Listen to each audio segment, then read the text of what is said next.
Folks, welcome to the lab experiment on polarimetry, or really specific rotation about molecules. And the molecules that we're going to be using in this lab experiment are going to be good old-fashioned sugar. All right, so we need to talk about the sugars that we're going to be using. And the very first thing that I'm going to do is go to our balance, and I'm going to tear it out. Proper etiquette always stays true. Number one, make sure the balance is balanced. Number two, make sure the doors are closed before you hit the tear button. And I press the tear button and I get 0.0000 grams. All right, so that made me feel good. I'm ready to start weighing out the sugars. And the very first sugar that I'm going to be using is D-galactose. All right, so most of you probably have never seen galactose before. I've got an image for you. That way you can record observations if you need it. But with D-galactose, you might, depending on what class that you're in, need the manufacturing name and the lot number. And if you do, Fisher Scientific is going to be the manufacturer of D-galactose that we've used. And the lot number is here to the side, and you can see that on the left-hand picture. That's 006348. Okay, so here's D-galactose. I need to weigh out a certain amount. Now, all of these directions basically tell me to make a 10% solution. All right, well, this is a pretty easy calculation to do. So, for instance, if I needed to make a total of 100 milliliters, I times 100 by 10%, folks. That's how I get the amount, the target amount that I need to weigh out. So what's 10% of 100? I hope that you would tell me 10. So that means if all of these sugars require 10% solutions, then all of them would require a 10-gram measurement. But 100 mils is a little wasteful to me. I don't need that much. So I'm going to do 50 milliliters instead. Well, I do the calculation the same way. What's 10% of 50? 10% of 50, that is 5. So I'm going to weigh out 5 grams of sugar or get something close to 5 grams if at all possible. If I only needed 10 mils, that's great. I make less of it. So what's 10% of 10? Hopefully you're going to tell me a 1. I would weigh out 1 gram of every one of these sugars and put it in solution. Percent concentrations are the easiest calculations done in the lab, but for some reason, people just really hate doing them. They feel uncomfortable doing them. And maybe it's because it's so easy that you think that you're doing it wrong, but you're not. All right, so D-galactose, if I take a scoop in the jar and pull some of it out, this is what galactose looks like. So if you need to record observations, you can. There's your close-up picture, up close and personal of galactose. You can write down those observations the way that you need to. I'm not going to tell you what I see. You tell me what you see. All right? All right, so I'm going to go to the mass. I'm going to make 50 milliliters in total with each one of these sugars, just in case I spill some, right? I'm kind of klutzy. So if I go into the laboratory and I knock one of these over, maybe I can save it.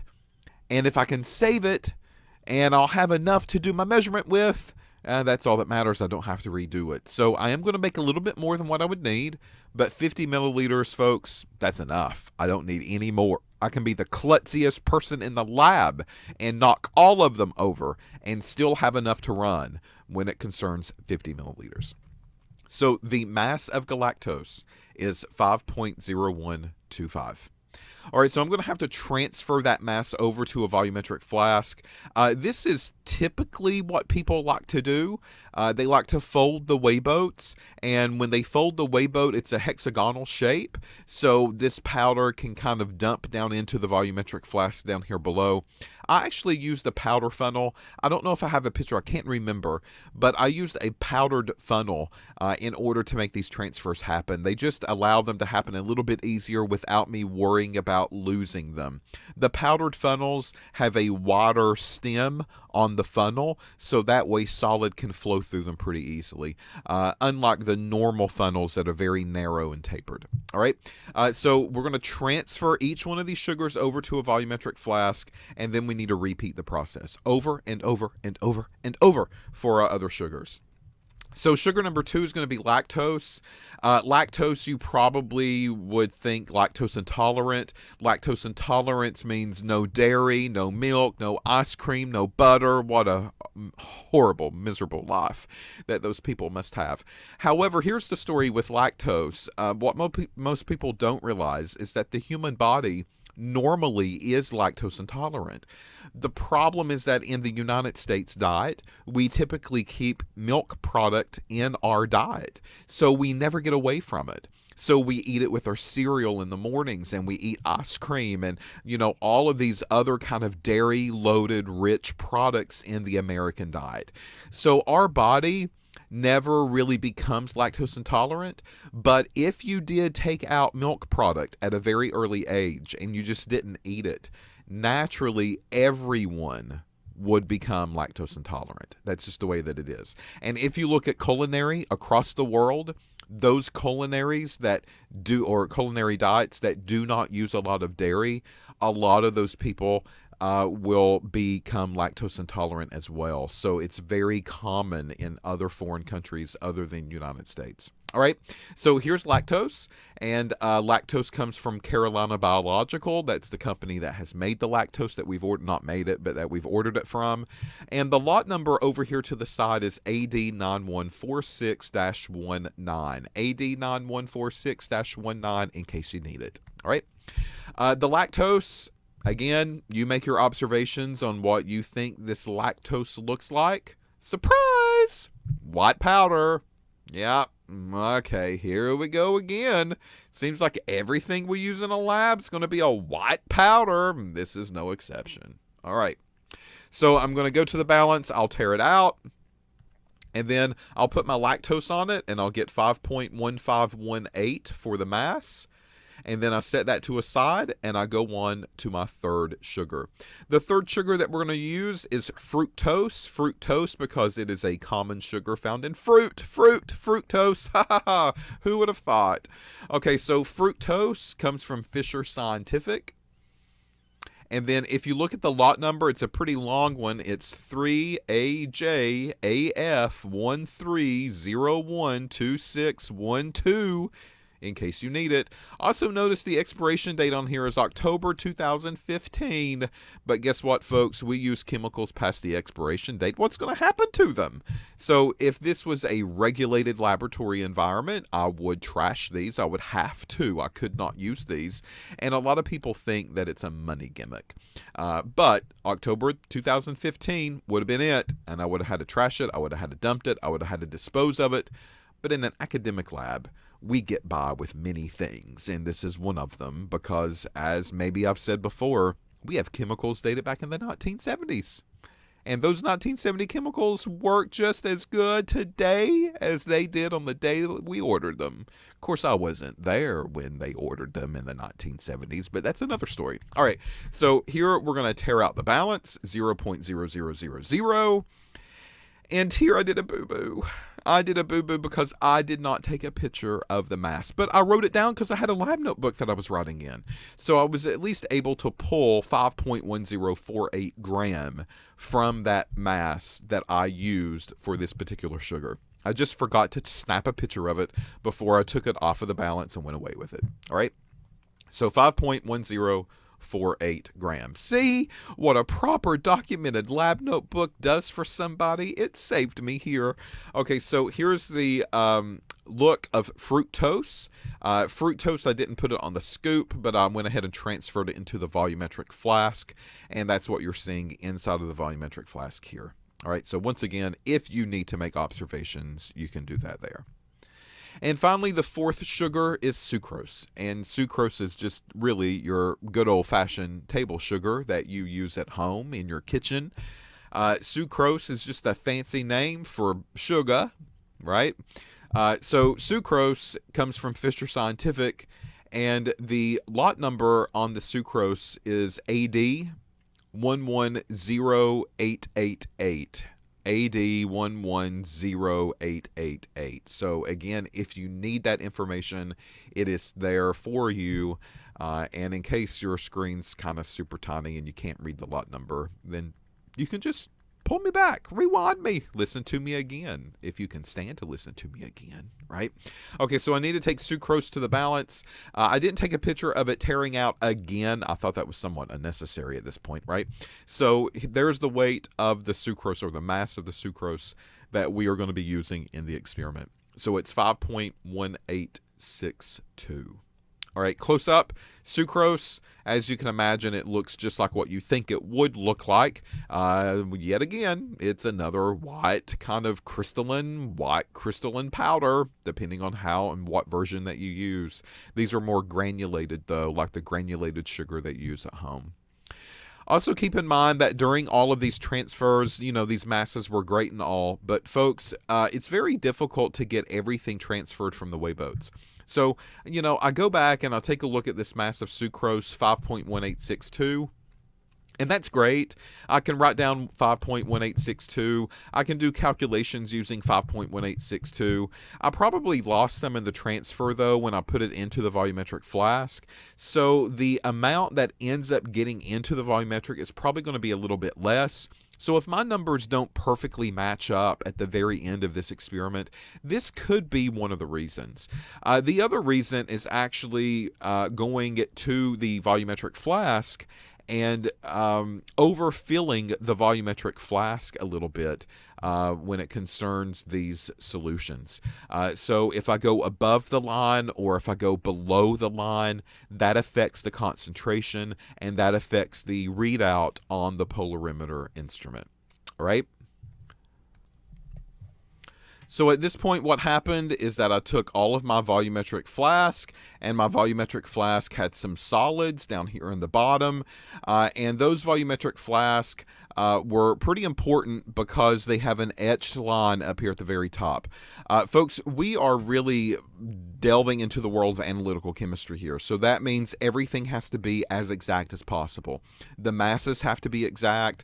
I need to actually record what we are using. Throughout this time, I also need to make sure that I add water where the bottom of that meniscus is at the etched line of the volumetric flask. So I'm going to add a little bit of water to this stuff, right? And then I'm going to give it a good shake. And then I make sure that all the crystals are dissolved first. And then once I make sure that everything is dissolved, I then go up to the line with DI water as my solvent in this case until it gets to the etched mark of the volumetric flask. So very, very important that that process is held true because we are looking at numbers, we are doing calculations, and we're comparing our values against textbook values. So the better number means better prep, which means you have to be taking a look at your measurements and your volumes as you do this. Very different from traditional organic. Traditional organic, those organic chemist folks, they just go into the lab and they go, woohoo, and they just add things together and mix it up and call it a day. Analytical chemist, it's called analytical. Look at this, analytical. It's called analytical because those chemists are known to be very anal. And they're anal over measurements and numbers and pickiness, and maybe some people would say OCD, obsessive compulsive disorder, right? So my kind of background is somewhat analytical, and I can get very particular when it concerns these types of calculations and measurements if I don't slap myself on the face or on the hand and say, snap out of it. This is not what you need to do. You're in organic and you're not in analytical chemistry class, right? So that's the big difference between the minds of an analytical chemist and the minds of an organic chemist. All right, so a little bit of residue left over. It annoys the crap out of me that residue's left over and I can't get everything over. I can give it a good rinse with water, but I'm still going to not transfer probably all of it over. And this is just something I have to accept. It's just the way that it's going to be, and I'll just have to be okay with that. So down the trash can it goes, and I'll go over to our polarimeter. All right, so here's the polarimeter instrument that we have in our laboratory. Now, this polarimeter is not your standard polarimeter that you would see in an academic lab. What you would see in an academic lab is what you saw in some of the pre-laboratory videos. These are very manual, student-driven polarimeters. Loading of the sample is very painful and tedious and awful, and I hate it, and I cringe, and other people cringe when they have to use those old polarimeters, because you have to unscrew the caps, put the glass plates off, fill the solution, put the gas plate on, tighten it back up, make sure there's no bubble. It is a horrible disaster. And then in addition to that, you're looking through an eyepiece. And that eyepiece is very subjective, which means I can get you to go and do a reading, and I can get someone else to go do a reading, and you probably are going to report different data or different numbers back to me just because of how you view the eyepiece and what you're seeing. And this particular polarimeter is very automated. This is what you would see in a real laboratory. So it's an automated polarimeter. It does the measurement on its own. We just have to be able to load it up the proper way. All right. This polarimeter is also thousands and thousands and thousands of dollars. And we're talking, over $10,000 for a polarimeter.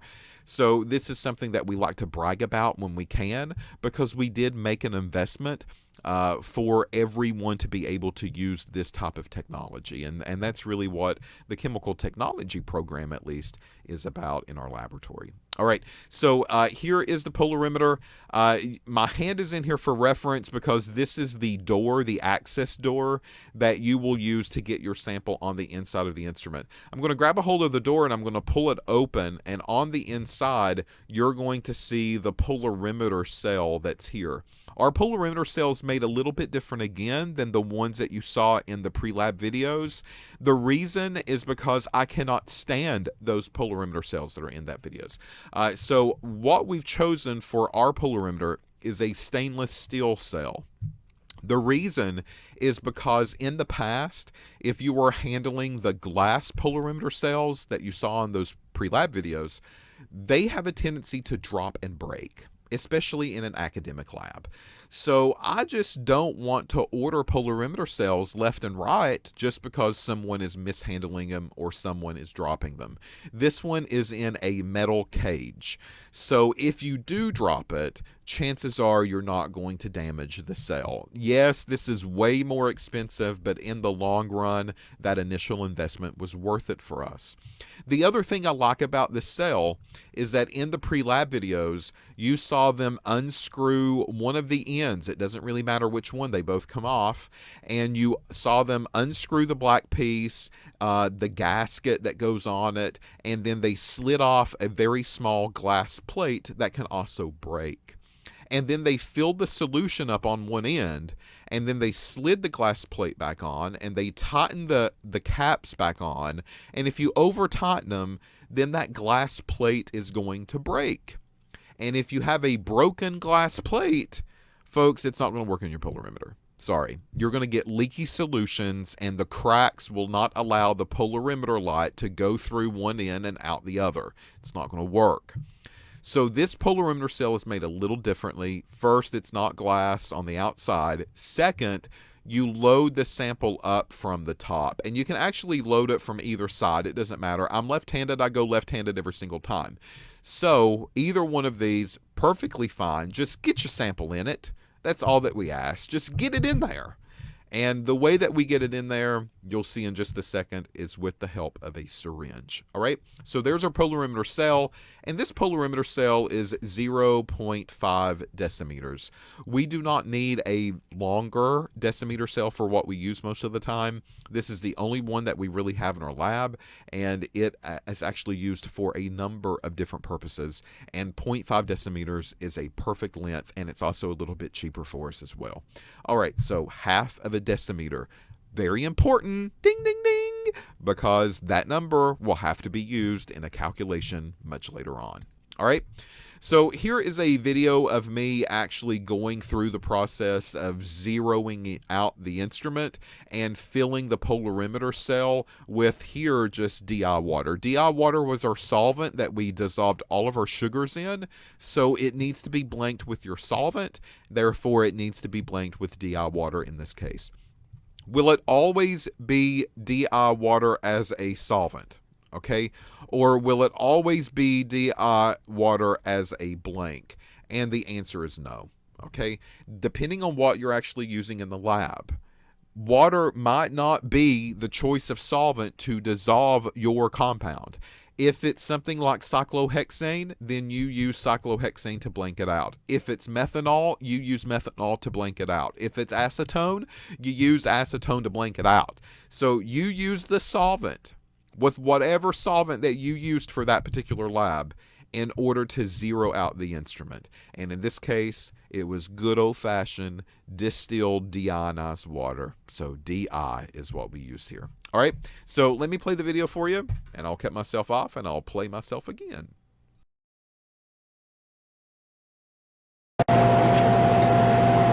Okay, folks, so welcome to a completely different room. And what you're hearing in the back are very loud refrigerators, maybe. So hopefully you can hear me over the muffled sound of those refrigerators in the back of the room.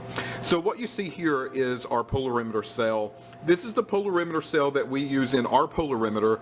It is not a 1 decimeter. It is a 0.5 decimeter cell. So that is very important when it concerns the calculations. What I'm getting ready to show you is the proper way to load the sample. And I'm going to use water. Water is going to be no different than the process is how I'm using my sugars. And my sugars, of course, are over here, and they're ready to be analyzed and ran. All right, so the way that we load up the polarimeter cell, I'm going to take one of these disposable syringes that you see here. I will place it into my solution, and I will pull back on the plunger.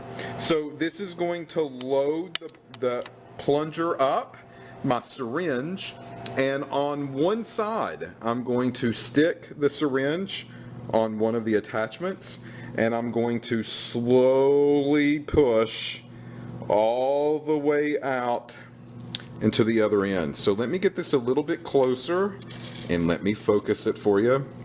And what I want to see, I'll see some bubbles, there we go, and I'm going to overflow it. So this part gets very, very messy. Now the reason I'm overflowing it is because I want to make sure that all of my bubbles are completely out. Alright, so I let that overflow. I'm going to slowly twist and lift this syringe up off of the other side. And then I will look through the eyepiece, and you can see all the way through it. I can see it. Hopefully you can see it. I see light out on the other end. And that means that my sample is loaded up the proper way. If you cannot see through this polarimeter tube, then that means your sample has a bubble. And if you can't see through it, the machine can't see through it either. So this polarimeter cell is ready to go. I'm going to go over and put it in the polarimeter and hit run. Alright folks, so that's what you see with the polarimeter cell. It's a very easy process, to tell you the truth. It doesn't take a lot of technique in order to get these samples into that polarimeter cell. The major problem are air bubbles, but that is why we chose the design of the polarimeter cell that you see in front of you, because the old school way of loading up a polarimeter or a sample into a polarimeter cell, it is so cumbersome. And it's the part that people dreaded the most. All right. Okay, so I'm going to take this polarimeter cell over to the polarimeter. This is the screen that I'm going to see on the polarimeter when it first starts up, because I've not ran anything on it yet, right? So what I need to do is I need to blank it. That's why we just put our solvent into the polarimeter cell, so that way I can put it into the machine, and that way we can blank the machine. So let me show you what a difficult process this is.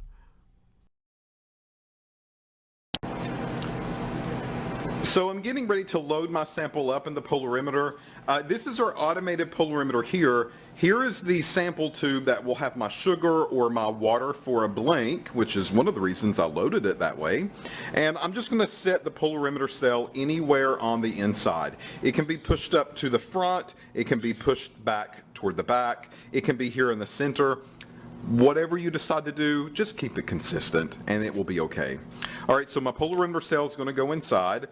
My door is going to close so I can prevent some of the outside light from coming in. And this is water.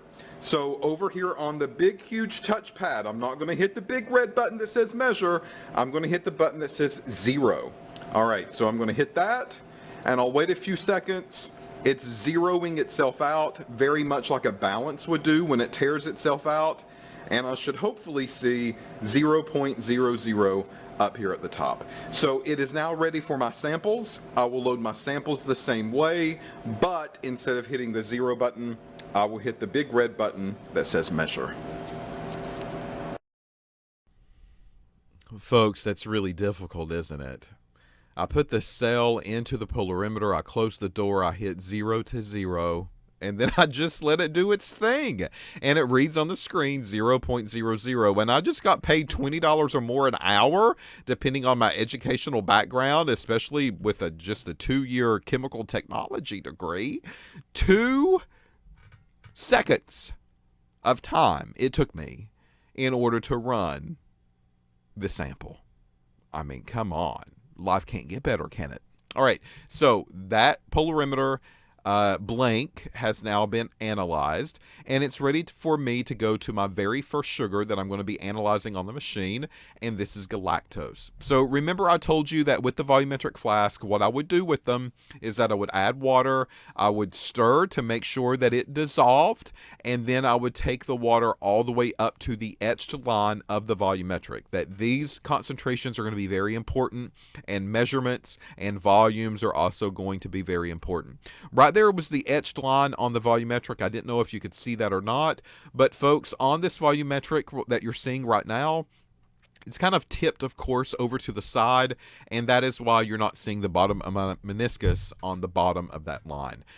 But this is the way the solution looks once I dissolve it. So if you do need observations for that, you'll know what to write down. It's going to be very difficult for me to get the syringe into the volumetric. So I take that solution and, folks, I pour it into a smaller beaker. That way my syringe can go inside of that beaker and I can suck up these solutions pretty fast and load it into my polarimeter cells without a problem at all. So syringes are going to make your life much easier, and pouring these solutions into a separate container once you take them up to the line and once they get dissolved and mixed is also going to make your life much easier with this lab procedure. All right, so I'm going to suck up some of the sample with my syringe, and then once I do that, I'll put the syringe on one side, and again, I normally go left-handed for this, and then I'm going to slowly push sample into that polarimeter cell just like I did with my DI water.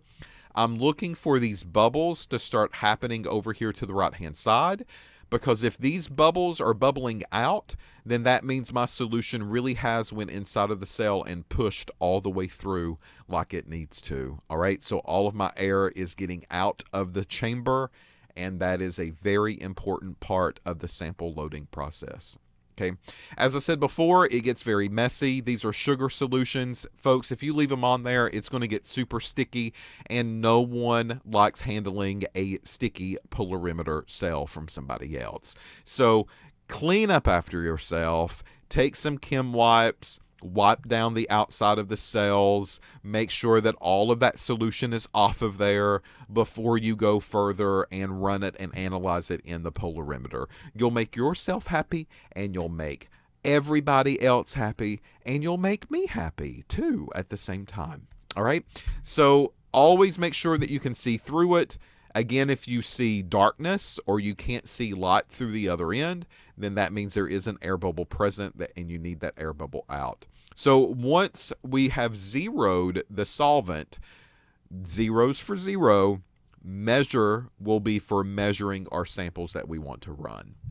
So this is where that big red button comes into play. So I'm going to put the polarimeter cell into the polarimeter. I close the door. I go over. I hit big red measure. And then what I get out on the screen is 6.87. There you go, folks. 6.87. That's the rotation of that sugar in the polarimeter. And this is what we're going to call the optical rotation. Okay, or the observed rotation. That's the other term that we've been using for it, observed.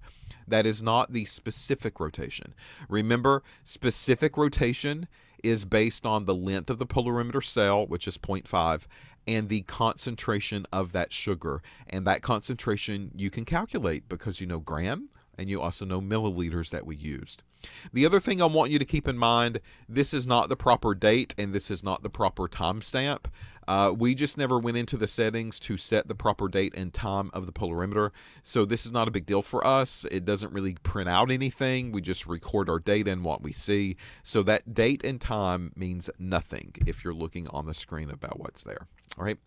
Now, I need to do the same thing for lactose, and this galactose was 0 minutes, so it happened about 2:18 p.m. is when this reading happened. So if you do need that for a laboratory notebook, there is that particular data. 0 minute basically means at the time that I put it in solution. So I know it's not actually T0. Again, the analytical brain's kicking in because there was some time for me to add water, to shake it, to dissolve it, to take it up to the line. All of that was time, and that really wasn't time 0. But we're just going to pretend like it was time 0. It's close enough, folks, for what we need here for this particular lab. All right, so then I'm going to go on to lactose. This is the solution of lactose, so you can make observations the way that you need to.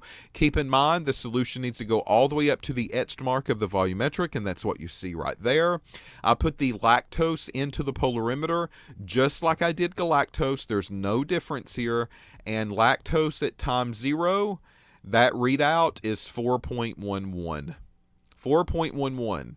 is going to be the readout, and that happened at 2:22 p.m. in the afternoon. Okay? Next one up is fructose. There's the solution for fructose. Again, you can make observations for your lab notebook if you need it. Just to prove to you that I went up to the line, there it is in the volumetric neck. So meniscus is sitting at the bottom of the etched line, and that etched line, folks, is right there. Okay, so I felt good about the sample prep, poured it into a beaker, sucked it up with the syringe, put it into the polarimeter cell, and ran it. And at fructose, time 0, 2:27 p.m., I get a readout of negative 5.68. So I've got one more sugar to do, and that sugar is sucrose. I do the same process with sucrose, and time 0 for sucrose at 2:30 p.m. in the afternoon was 3.41. All right? Okay, so there's kind of our first initial reads of the sugars. This was at the initial creation point, and the lab directions are going to tell me after you read them at time equals 0, we want to look at kinetics. We want to look at how fast these sugars do what we call mutorotate. So we're going to be plotting kinetics graphs at the very end of this thing. Well, it sounds complicated, but it's not. So just bear with me. But the lab directions say, now read them all over again. You know, they're in those beakers. They're already made. You don't have to make them again. You just take the same solution, fill it back up into the polarimeter cell, and rerun it at 15 minutes. So I can't exactly get 15 minutes for each one of these, but 15 minutes will be good for our graph. But in the lab notebook, I actually, if I have to do a lab notebook, is an actual timestamp needs to be recorded. But for the graph, a rounded off estimated 15 minutes will be okay. All right, so with the first one, again, I forgot to snapshot it. And this first one is going to be galactose. Galactose at 15 minutes here, folks, is going to have a readout of 5.89. All right, 5.89 for galactose. Timestamp, I forgot to put it into the PowerPoint. So that's okay. Just put NA if you have to write that down for a lab notebook or data sheet. So galactose at 15 minute, 5.89. Okay, so then I read lactose. Got to do all 4. That's right. I got to flush it out, load it up, load it, hit measure. That's the most aggravating part about this lab. It's not complicated. It's just cleaning the polarimeter cell and loading it up in between time. That's what's aggravating about it. So lactose at 237, 3.75. Fructose at 242 was negative 4.62. And then sucrose at 245 is going to be 3.45. So now the lab directions tell me, do it again. Okay, whatever. 30 minutes after the initial creation period. So 15 minutes after the last readout. That's kind of how I need to think about it. So 30 minutes from the time of creation, I need to rerun all 4 again. All right, so more cleaning, more loading, more hitting measure, more taking it out, more cleaning, more loading, blah, blah, blah, blah, blah, blah, blah. So galactose at 243, 5.47. Lactose at 254 was 3.41. Fructose at 257 was negative 4.63. And sucrose at 302 had a readout of 3.42. All right, so there is the 30-minute timestamp. Once again, data sheets and lab notebooks need to have the recorded actual time. And then on the graph, you don't have to be that specific. A rounded time interval is okay. So we would just say 30 minutes, and that's what we'll do for our graph. The lab directions then tell me, repeat it. Okay, great, whatever. When do you want me to do it all over again? The lab directions say 1 hour. 1 hour after the initial time that it was made. Okay, so 1 hour later, I'm going to go back, take all 4 of my sugars, refill them in the polarimeter cell, rerun them. And at 1 hour, my galactose at 314 is 4.67. My lactose at 324 is 3.17. My fructose at 327 was negative 4.66.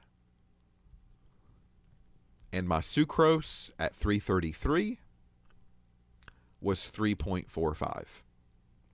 A couple of things I would like to say about the polarimeter, since this is a little bit closer up. Notice it does do an average for me. It will read the optical rotation 5 times. It's doing an average of those 5 readouts, and that's what's popping up on the screen. It's also calculating a standard deviation for me.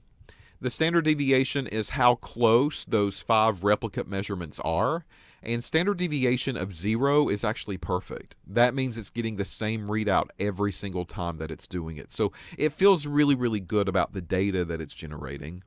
And then over to the right-hand corner, you're going to see a maximum and a minimum. So if there was deviation in the readouts, what was the highest recorded value and what was the lowest recorded value. So there's a lot of statistics that are on that bottom line that a lot of people just ignore, but it is there if you need it. Something else that I would like to say is that the polarimeter does keep track of the temperature. So this temperature right now at this moment in the polarimeter is 26.5 degrees Celsius. So a little bit warmer than traditional room temperature than we would see in our lab. And that's okay. This is in a smaller room with some refrigerators that generate a lot of heat. So this room does stay a little bit warmer than maybe our main wet laboratory space that we have on campus. All right. Okay. So now the lab directions tell me, do it again. Do it again all over 2 hours later. 2 hours from the point of creation. Okay, so I take my galactose at 415, and I get 4.15, oddly enough, for that readout. Maybe I should have played the lotto that day. Who knows? Here's my lactose, 4:22 p.m., 2.92. Here is my fructose at 4:27 p.m., negative 4.63. And then here is my sucrose at 4:30 p.m., and this is 3.45. All right. So once again, on the graph, 2 hours. Folks, I hope that you can do the math. That's 120 minutes. So 120 minutes would be appropriate for the graph, but in a data sheet or on a lab notebook, I would really want to record the actual time that those were done. So now the lab directions say, after your 2-hour read, we want you to stop at this point, and we want you to come back the next day, 24 hours later, and we would like for you to run these sugars again.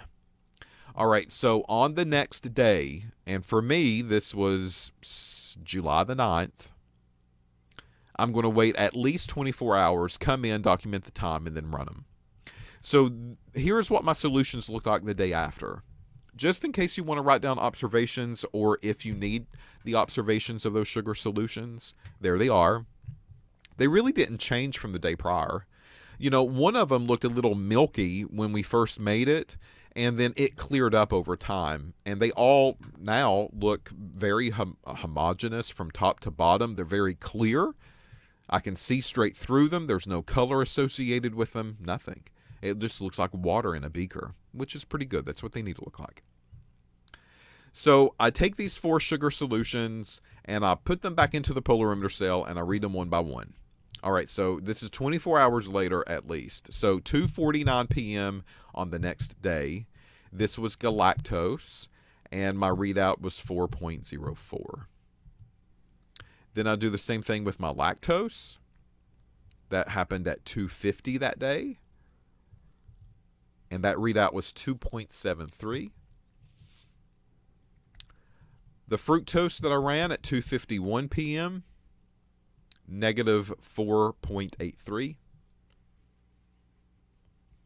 And then the sucrose that I ran at 2:53 p.m. gave me an optical rotation, or observed rotation, of 3.50.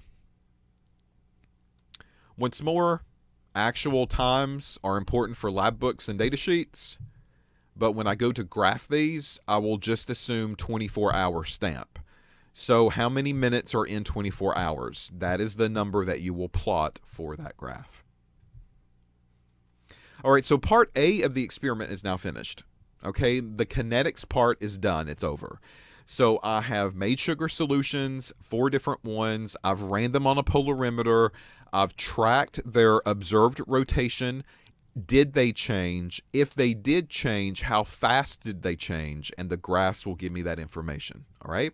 So part A is now completed, and now I'll go on to part B. And part B is a little different. Part B is actually finding a sugar concentration. So once again, very analytical in nature, using topics of organic chemistry as part of the process. So I need to make first a series of standards, and here's why. Just like in the pre-lab videos, what I basically described was this whole concept of how does rotation relate to concentration, right? So the machine's not going to tell me how much is there. That's not the purpose of the machine. It's expensive and it's fancy and it looks pretty, but it's pretty stupid when it concerns concentration work. I mean, that's really where me, as an analyst, comes into play. And you making the lab data, that's your importance. Determining a relationship between the signal from the instrument and the concentration of the solutions that we are making in a laboratory. All right, so what needs to happen, ideally, theoretically, in a lab, whenever a piece of machine is used, I need to go and make a series of standards. I'm just going to call them 1, 2, 3, 4, and 5. And what happens is I'll start off really low concentration, but I will know the concentration because I made it. And I will run that concentration and I will get an optical rotation. All right. I can convert that to specific rotation, and that specific rotation can be plotted. Well, if I make a stronger one, my specific rotation probably going to be a little bit more. If I make a stronger one, it's going to be more. If I make a stronger one, it's going to be more. If I make a stronger one, it's going to be more, folks. Right? So I'm establishing a relationship between concentration and the machine readouts. So Excel will allow me to plot a graph that we call a regression line. A regression line is y equals mx plus b. And then I will have an unknown. And I will take the unknown and I will get a specific rotation for that unknown. Well, what does that specific rotation mean? Well, whatever value that is, I will plug it into this equation and solve for the concentration. Concentration is plotted on the x-axis. So in this equation, concentration represents the x variable. So specific rotation needs to be plugged into the y, because the y-axis is what plotted the specific rotation. So plug the value in for y, and you solve for x. And x will be the concentration in percentage, because that's what we were plotting here on the graph. So that way I at least have a relationship and a value that represents percentage in my analysis. This is how we do a standard relationship signal that we call a calibration curve for every single piece of equipment that we use in the lab environment. All right, so what that means is that I have to make my set of standards first.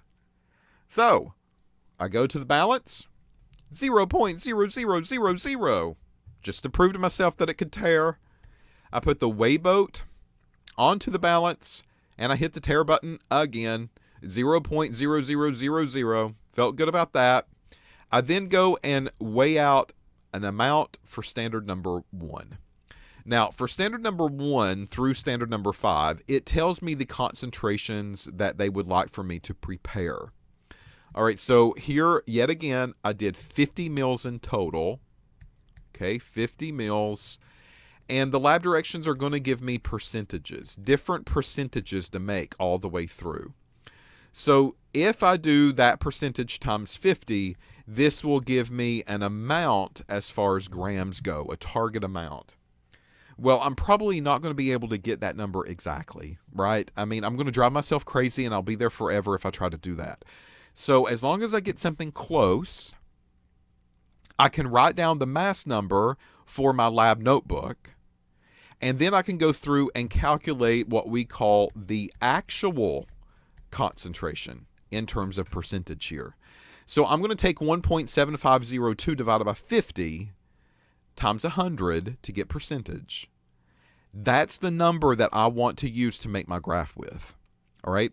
So in the lab directions, it'll be this nice, quaint, little bitty percentage. But it's not going to be that way by the time I make it. It'll be close, but folks, it will be slightly off because I can't get the exact amount of gram that equation is going to be wanting. So very important that we write down actual masses to calculate actual concentrations for my regression line. All right, so there's standard number 1, 1.7502. Standard number 2, 2.6709. Standard number 3, 3.7957. Standard number 4, 5.1797. And finally, my 5th standard is going to be 7.5429. All right, so those are the masses, the grams that I have weighed out to make my set of 5 standards. And now here's my powdered funnel to give you an example of what one looks like. I have now transferred those masses through the powdered funnel into the volumetric flask, and I need to go up to the line with solvent, and in this case it's DI water again. All right, so once more, powdered funnel allows me to transfer this much easier. The problem though is that more sugar means it's going to take longer and longer to dissolve. So I actually placed all 5 of these onto a hot plate before I filled up to the line. Because here's the story with this. I've got crystal that's down here on the bottom. That has not dissolved. That crystal takes up space. So I'll add a little bit of water into each of the volumetrics. Then I will make sure that that sugar goes fully in solution. And I'm going to do that by placing it on a little bit of heat, and I'll shake them. When they get fully dissolved, only then when they get fully dissolved, do I take my solvent, and folks, I go up to the line of the volumetric flask. So this took about 5 minutes. I didn't record an actual time. It was a very quick process. It's actually not part of the lab directions. I was just impatient, and I didn't want to wait for that sugar to go in solution for me. So a little bit of heat for 5 minutes is all it took. As far as the meniscus, folks, here's one example of me going over the line. Okay, so I didn't remake it, I just ran it. But keep in mind that this could be a problem when I go and make the graph. If my linear line does not turn out to be linear, then the issue is that I'm not filling these volumetric flasks up the proper way. Or I didn't use the right amount of gram. Or I didn't transfer everything over properly. With these values, R squareds need to be 1, folks. R squareds need to be 1 because this is perfect. So if I look at this and I see this meniscus slightly above that etched line, which is right here, and it is, then that means I'm slightly over. And that graph is going to tattle on me, I guarantee it. If not, I'll be surprised. All right, so here are all 5 of my standards. They're all taken up to the meniscus line. All the glassware is made a different way, so the meniscus lines are at different levels throughout those volumetric flasks. That's very normal. It's all in the manufacturing of the volumetric. That's really what determines that. The lab also tells me to take a QC sample. Here is my QC, and that's the way that we label it, QC. And this is a lab or a sample that's given to me by the lab. So for us, this would be like an instructor. An instructor has made the sugar solution. They know what this concentration is supposed to be, and then they're going to give it to you to run. And they will use this as a flagpole. They will look at this QC sample and they will say, oh, look, you provided us data on the QC sample and it matches what the QC sample is supposed to be. And they pat you on the back and they say, good job, just keep doing it. And then if you run the QC sample and you report data back and the QC sample on your end does not match what it should be on their end, then they're going to look at you and they're going to say, oh no, you mess up again, you're fired. Well, maybe not that strict, but it gives them an idea of how reliable your lab data set is going to be. And that's what we call quality control or QC sample. So I'm going to take this sample. I'm going to pretend like I don't know what this concentration is supposed to be. You would not know what this concentration is supposed to be. You would just have to run it along with everything else that you're running. Okay? It's just a double check for the lab. That's all it is. Okay, so now I'm going to go and I'm going to run my standards. I'm going to run my QCs. I still haven't had my unknown sample. That's to come. But standard number 1 is going to give me a readout of 1.15. Standard number 2 is going to give me a readout of 1.75. Standard number 3 gives me a readout of 2.51. Standard number 4 gives me a readout of 3.44. And standard number 5 gives me a readout of 5.02. Here's some things I would like to talk about what we just did. Number 1, we used sucrose. Sucrose is the common sugar that's used in a lot of consumer products, everything from sodas and candies and everything in between. So sucrose is something that we look for very often in the world of a laboratory environment, especially if I'm working for a food laboratory. The good thing about sucrose is that, as you could tell from the lab data prior, sucrose typically does not mutarotate. Once I put it in solution, that value for sucrose typically stays pretty good.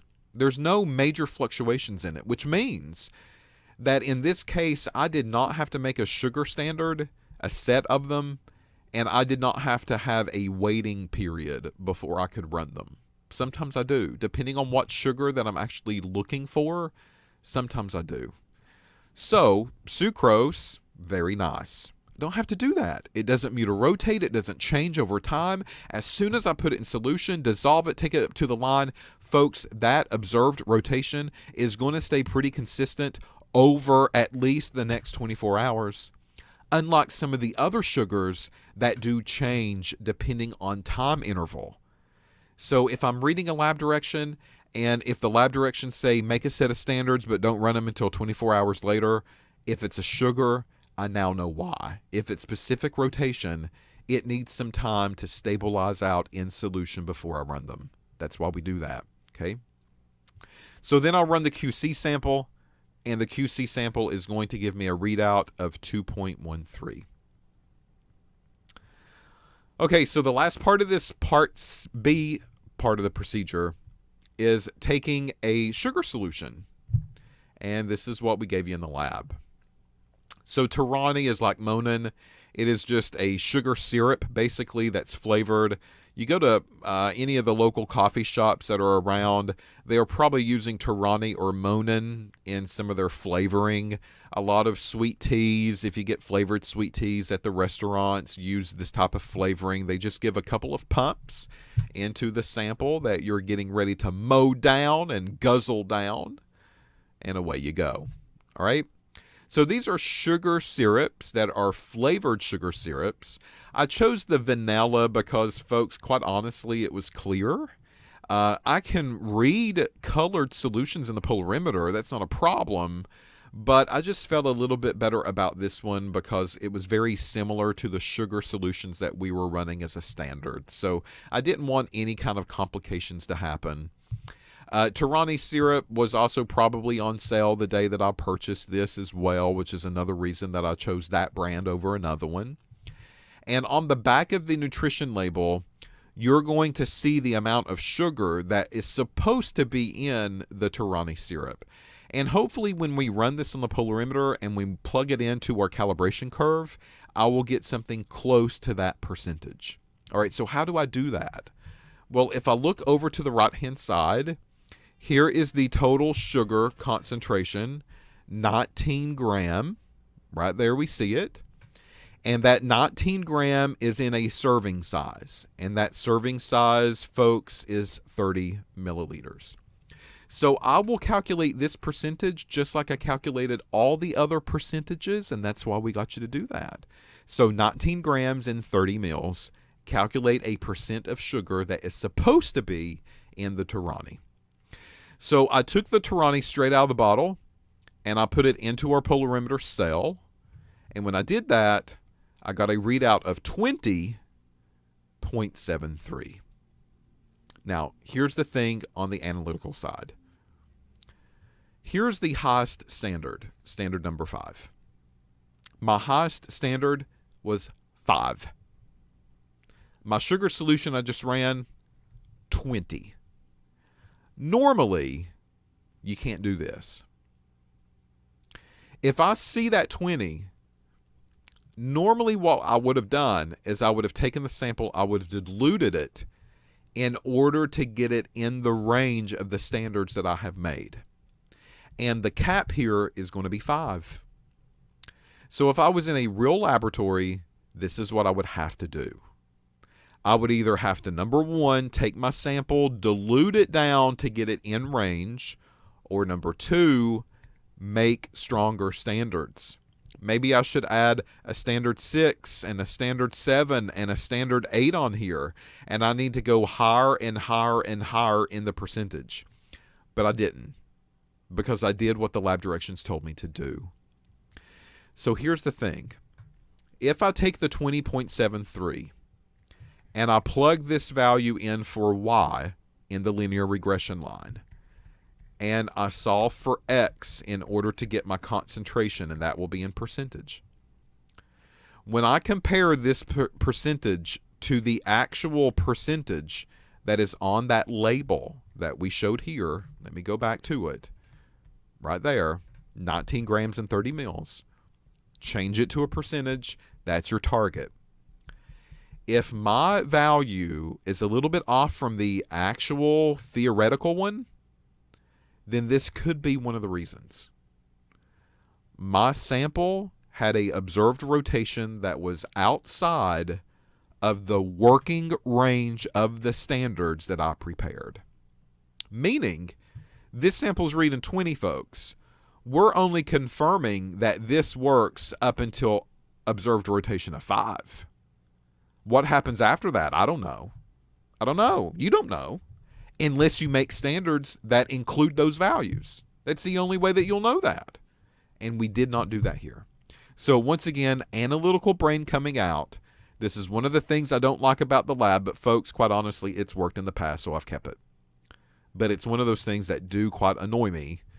But do you really want to sit here and take this Tirani syrup, which is very thick and very sticky, and do you want to make proper diluted solutions with those and take more time in order to get this down and down and down and down in order to get it lower than 5, and then go back and correct for all of those dilutions that you made? No, that's a lot of extra work on your end, and quite honestly, we would have to do that in a real lab. But with this lab data, it normally works out pretty well without us doing that, so that's why we've kept it. All right, so that's it of the polarimeter. You know, there's nothing really to make. There's nothing really to synthesize here. It was just making 4 solutions from the bottle. That's all that we did. And then we just ran them on a polarimeter. And it's giving you practice on using the specific rotation calculation. You'll have to calculate specific rotation for these sugars over time, and even in the calibration curve as well. So it's just more practice on that equation, and that's one of the reasons that we do polarimeter for this reason. All right, so good luck with the lab data sheet or the lab notebook, whichever one you're assigned to do, and let me know if you have any questions. But folks, that's it of the polarimeter. Just a few values, a few numbers, a few graphs, call it a day, wrap it up, send it to me, let me grade it, and then you go and enjoy the rest of your day. Why, you in the back of your mind know that the rest of my day has to be dedicated to grading those papers that you're turning in to me. Okay. If you got questions, let me know. That's it of the polarimeter. It's a wrap.